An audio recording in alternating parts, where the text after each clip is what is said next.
রাজ্য সংখ্যালঘু উন্নয়ন বিভাগ ৫ই ডিসেম্বরের মধ্যে ৮২,০০০ ওয়াকফ সম্পত্তির তথ্য কেন্দ্রীয় পোর্টালে আপলোড করার জন্য জেলা প্রশাসকদের নির্দেশ দিয়েছে। কেন্দ্রের নতুন ওয়াকফ সংশোধনী আইন ২০২৫ কয়েক মাস ধরে বাস্তবায়ন করতে অস্বীকৃতি জানানোর পর পশ্চিমবঙ্গ সরকার অবশেষে আইনটি গ্রহণ করেছে এবং ৫ই ডিসেম্বরের সময়সীমার মধ্যে রাজ্য জুড়ে ৮২,০০০ ওয়াকফ সম্পত্তির তথ্য কেন্দ্রীয় পোর্টালে আপলোড করার নির্দেশ জারি করেছে। কর্মকর্তারা জানিয়েছেন, ওয়াকফ সংশোধনী আইন ২০২৫ এই বছরের এপ্রিল মাসে সংসদের উভয় কক্ষে পাস হয়। বৃহস্পতিবার সন্ধ্যায় সমস্ত জেলা ম্যাজিস্ট্রেটদের কাছে লেখা এক চিঠিতে পশ্চিমবঙ্গ সংখ্যালঘু উন্নয়ন বিভাগের সচিব পি.বি. সেলিম নির্ধারিত সময়সীমার মধ্যে রাজ্যের ওয়াকফ সম্পত্তির জেলাভিত্তিক তথ্য কেন্দ্রীয় পোর্টালে আপলোড করার নির্দেশ দিয়েছেন।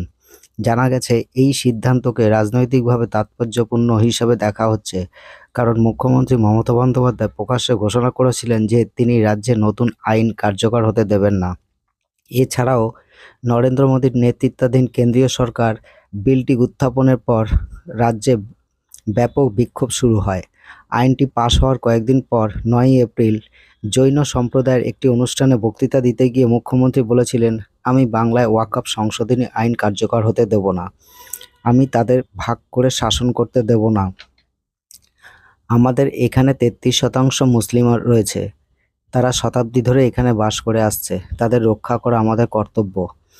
সংশোধিত আইন অনুসারে ওয়াকফ বোর্ড এবং ট্রাইব্যুনালে অমুসলিম সদস্য থাকবেন এবং কোনো সম্পত্তি ওয়াকফ হিসাবে দাবি করা হলে সরকার এই বিষয়ে চূড়ান্ত সিদ্ধান্ত নেবে।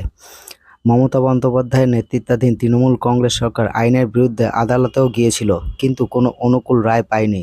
সংশোধিত আইনের 3B ধারায় বলা হয়েছে যে সারা দেশে সমস্ত নিবন্ধিত ওয়াকফ সম্পত্তির তথ্য 6 মাসের মধ্যে অর্থাৎ ৫ই ডিসেম্বর ২০২৫-এর মধ্যে কেন্দ্রীয় পোর্টালে আপলোড করতে হবে।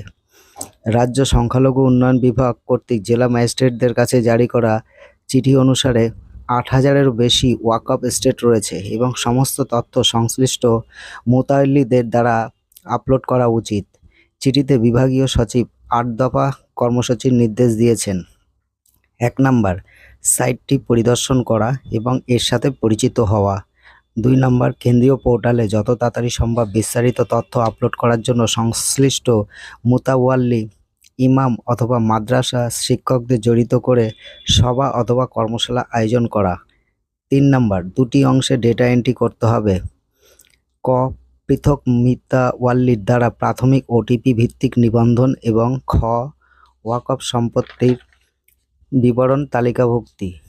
৪ নম্বর, বিতর্কিত ওয়াকফ সম্পত্তি যদি থাকে এই পর্যায়ে নিবন্ধনের প্রয়োজন নেই।